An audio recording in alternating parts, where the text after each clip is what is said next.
৩৪তম পর্বে যা যা ঘটবে। এই পর্বে মূলত ৩টি বিষয় প্রাধান্য পাবে। ১. রোমানের আইনি জটিলতা।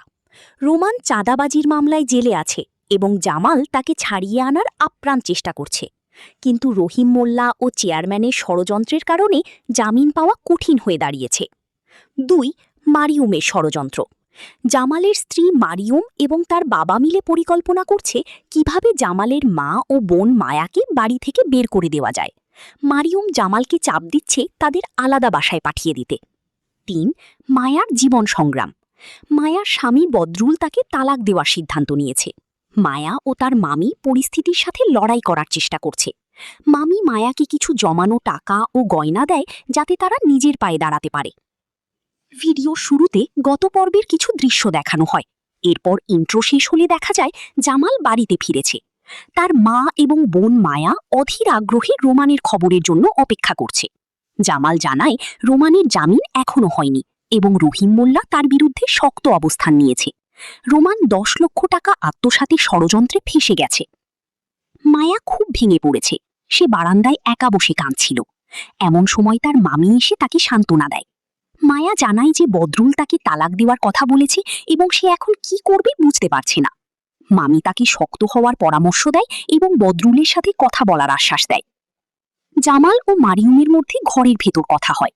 মারিয়ুম জামালকে বলে যে রোমানের জন্য পুরো পরিবার অশান্তিতে আছে। সে প্রস্তাব দেয় যে জামালের মা ও বোন মায়াকে আলাদা একটি ভাড়া ভাষায় পাঠিয়ে দেওয়া উচিত, এতে সংসারে শান্তি ফিরবে।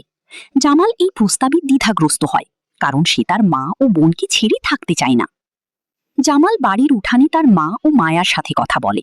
মা কাঁদতে কাঁদতে বলে যে রোমানকে ছাড়া তার কলিজা ফেটে যাচ্ছে।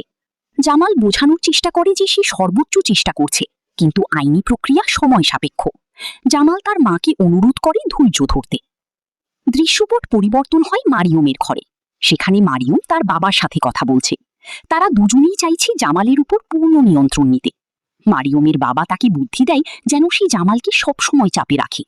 তারা এমন এক পরিস্থিতি সৃষ্টি করতে চায় যাতে জামালের মা ও বোন নিজেরাই বাড়ি ছাড়তে বাধ্য হয়। মায়ার মামি মায়াকে তার আলমারি থেকে কিছু জমানো টাকা ও গয়না বের করে দেয়। মামি বলে, এই টাকাগুলো তোর বিপদের সময়ের জন্য রেখেছিলাম, এখন সময় এসেছে নিজের পায়ে দাঁড়ানোর। মায়া এই আর্থিক সাহায্য পেয়ে কিছুটা আশার আলো দেখে এবং তারা ভবিষ্যতে কোনো ব্যবসা বা কাজ করার পরিকল্পনা করে। এই পর্বটি পারিবারিক ষড়যন্ত্র, আবেগ এবং টিকে থাকার লড়াইয়ের একটি মিশ্রণ। পরবর্তী অংশগুলোতে দেখা যাবে জামাল কিভাবে এই ত্রিমুখী সমস্যার সমাধান করে।